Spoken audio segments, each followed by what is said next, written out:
emotional nature. Its core question concerns the possibility of losing our personal judgment to machine logic. What emerges is a story almost fatalistic but allegorical. Something inherently drives the historical mind and our position in the world, frail as it is. However, if all things contain consciousness as panpsychism attests, why should AI not be conscious?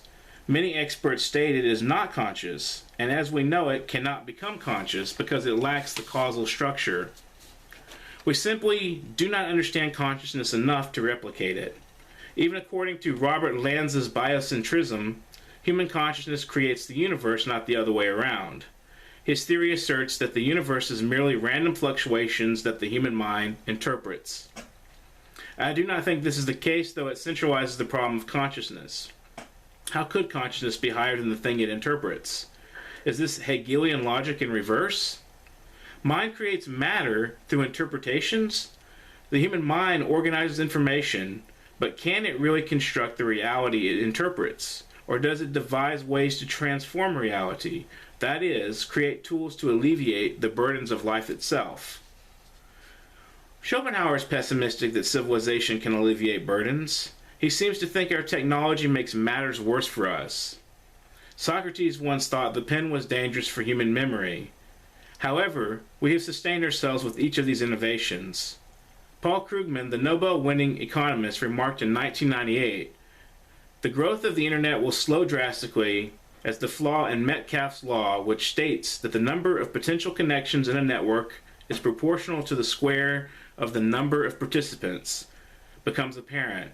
Most people have nothing to say to each other. By 2005 or so, it will become clear the internet's impact on the economy has been no greater than the fax machine." Krugman says the quote is out of context, following harsh criticism. But his intent was to demonstrate that technology evolves rapidly, often disproving economic predictions.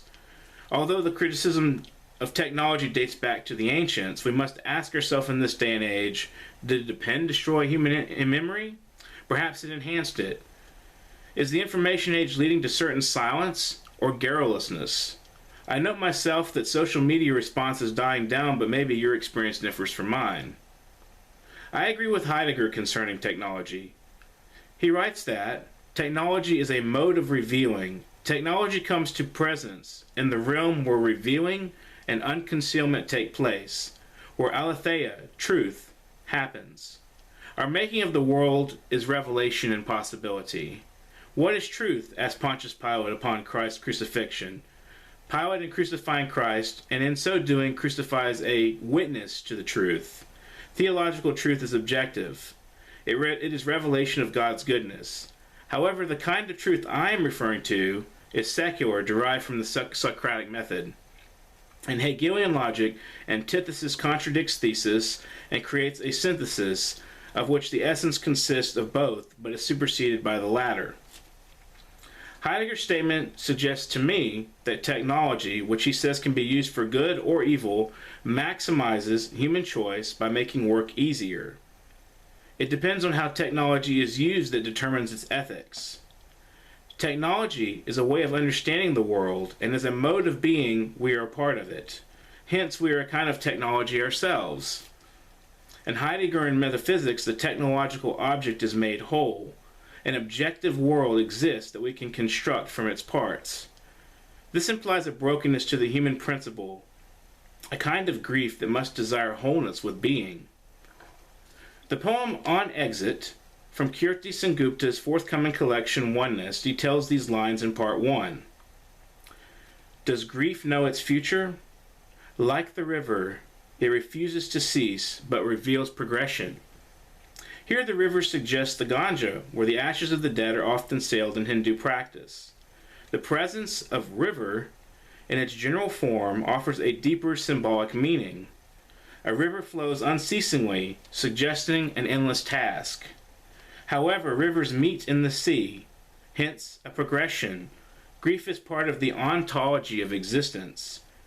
It implies a separation or breach from its source. From the book's description, quote-unquote, source is the primary region of being. In its primacy, the source is an origin, the oneness. Oneness cannot be divided, yet, as a realm of being, it divulges itself. In this divulgence, the source reveals itself through concealment. In absence, its presence is deeply felt, akin to St. John of the Cross's Dark Night of the Soul. From his own poem in the second section, "In darkness and in safety, by the secret ladder disguised, oh, happy lot, in darkness and concealment, my house being now at rest." Note the word concealment. It implies absence, and in this mystic knowledge, the mystic foregoes worldly knowledge to be in the safe presence of the beloved God. This sense of privacy delves into the nature of sinfulness in the Christian faith. Sin is a breach from God, and according to Augustine's doctrine of original sin, all of humanity is in this condition. It is an existential dilemma. Returning to this piece from Sengupta, the line, "Does grief know its future?" suggests time and being. It suggests patience and accommodation. Grief is an ontological state of absence from the beloved. Oneness is a return to source. How does this reconciliation occur? Through love. In losing someone such as one's father, a person becomes deeper immersed in the mystery of the river. George James Frazer writes, in The Golden Bough, "Fear of the human dead, which on the whole I believe to have probably the most powerful force in the making of primitive religion. The hauntedness of not knowing what happens to the dead evokes a mystery that supposes absence within presence." This seems like a useless paradox that has nothing to do with poetry. However, poetry is contemplation and prayer at root. The writing of poetry is a spontaneous action of the mind. I sense a deep longing in my heart before the writing of poetry. The fullness, per se, of being within being and outside of it. Panpsychism suggests that all life is in the least partly conscious. According to Oxford Languages, panpsychism is, quote-unquote, the doctrine of or belief that everything material, however small, has an element of individual consciousness. To give an example, plants can think in order to survive in their environments. Trees create networks to supply one another with nutrients. The mycorrhizae, the fungi that form symbiotic relationships with tree roots, assist with this and even help provide nutrients to distressed trees. This shows a kind of consciousness akin to human social networks that provide welfare for distressed communities. If all material life is conscious, why wouldn't AI not develop its own consciousness at some point? Matthias Victor V. Wolkenstein defines AI in two varieties, technical and organic. He states, "Organic AI is a relatively new concept and fundamentally differs from technical AI. Instead of silicon-based computers, organic AI is based on biological systems. The goal is to create AI systems that function more like living organisms. Living systems," he writes, "have self-organization, biological basis, flexibility, and energy efficiency. Organic AI could mean the inception of the post-human age." If AI develops consciousness, what would it potentially teach us about the emergence of consciousness? I really can't answer that question, but perhaps it will be answered in the distant future. If we can watch consciousness evolve in organic AI, we could potentially learn more about the generation of life itself. However, the controversial Elon Musk warns that AI could be more intelligent than even the smartest human, and that AI will be vastly smarter than the researchers and developers of it. Since AI is currently based on a database of human knowledge, it only knows what it is programmed to know. In that same interview between Musk and Jack Ma, Ma states, "My view is that by the artificial intelligence or AI, when human beings understand ourselves better, then we can improve the world better. The last 200 years, human beings tried to understand the other side better, understand the other people better." However, some critics complain that gender bias exists even in artificial intelligence. According to the European Council, as AI uses data created by people as a starting point, it also inherits human flaws, such as bias based on age, gender, or race.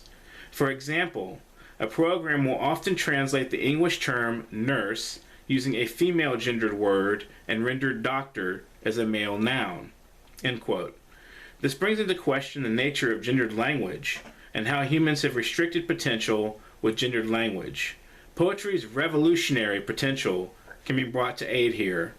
Poetry both sustains a culture and transforms it. It transfers ideas across cultural lines. It is a kind of universal language. Gender nonconforming American poet C.A. Conrad writes, "We are time machines of water and flesh patterned for destruction, if we do not release the trauma." Their statement suggests infinite possibilities. How do we release trauma? Can inventions such as AI offer a way out? Can AI grant us understandings necessary for the utopian vision we have ingrained in our minds? Or are those ideals strictly on paper? Are they ideological constructs we fight wars over, or can they be realities? First, what harm is in bias? What role do stereotypes play in entrenching inequalities? Let's assume that biology and society interact to create the norms we associate with our reality. Biology is a construction of nature and survival. Is there a way to escape it? Perhaps once we understand ourselves well enough to reflect deeply on reality over time, we can shift the balance a bit. The aforementioned example of doctor and nurse may entrench the values of patriarchy rather than free social expectations. If AI is rooted in human understandings, it may not lead to the open society we cherish in our ideals, that every person is created equal with the same inherent rights. The post-human age will be equipped with organic technology if it in fact happens at all. Such technology, as Heidegger states, will embrace revelation and understanding. Such understandings will go beyond what we know today.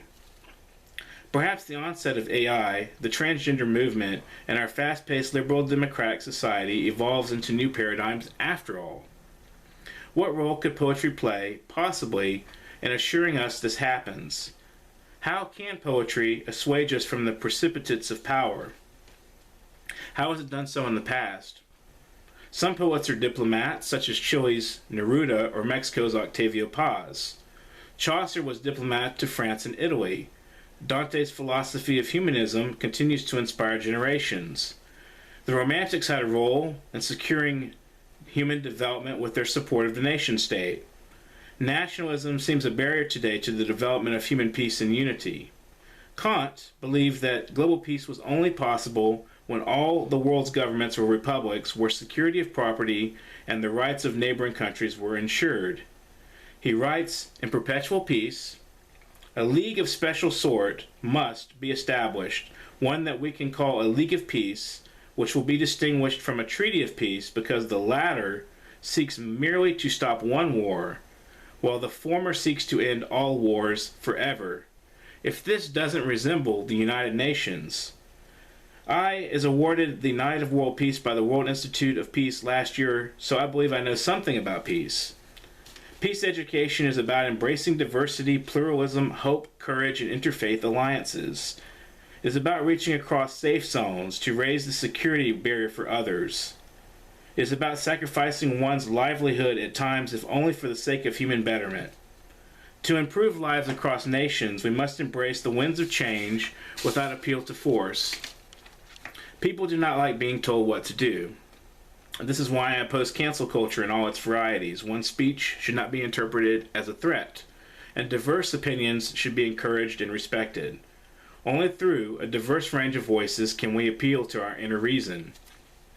Such is the light that comes to meet us when we hear it. As Augustine wrote, "Let the truth out and it will defend itself like a lion." Rather than appeal to force, how should we encourage change? We must embrace innovation, a benign implementation that revolutionizes the world. AI is one such thing to embrace. Although it is controversial, it has revolutionary potential. It can liberate humanity from the chains of our stereotypical assumptions. That is, if we use it properly. The German philosopher Friedrich Nietzsche wrote, "This world is the will to power and nothing besides. And you yourselves are also this will to power and nothing besides. Virtue is under certain circumstances merely an honorable form of stupidity. Who could be ill-disposed toward it on that account? and this kind of virtue has not been outlived, even today." End quote. Power is essentially a human drive. This is why we compete. Human nature seems rigid and inflexible and built by evolutionary paradigms. But the anarchist anthropologists David Graeber and David Rengrau write in The Dawn of Everything, "We are projects of collective self-creation. What if we approached human history that way? What if we treat people from the beginning as imaginative, intelligent, playful creatures who deserve to be understood as such? What if, instead of telling a story about how our species fell from some idyllic state of equality, we ask how we came to be trapped in such tight conceptual shackles that we can no longer even imagine the possibility of reinventing ourselves?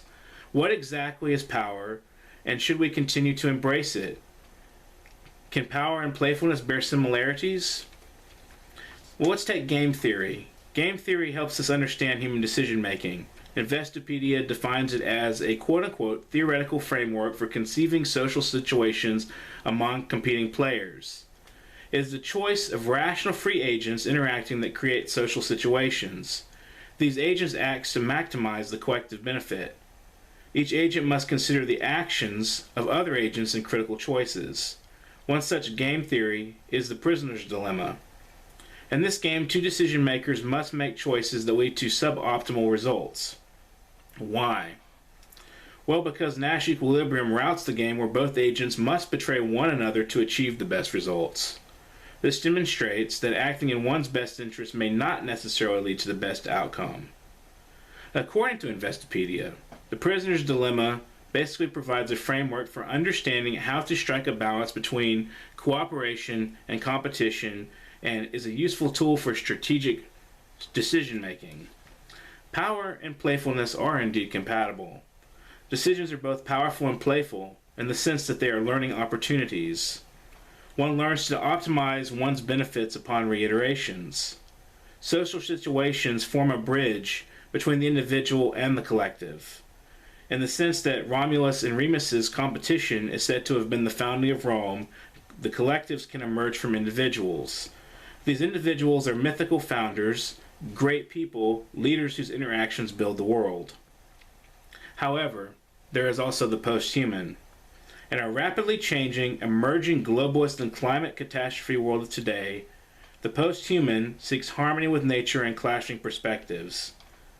According to Oxford bibliographies, post-humanism is a mode of thinking about the intersecting human, non-human, and technological worlds that has gained theoretical currency in the late 20th and 21st centuries, especially in the wake of ecological consciousness and environmental campaigns that call into question the role of humans in shaping the fate of the earth. End quote.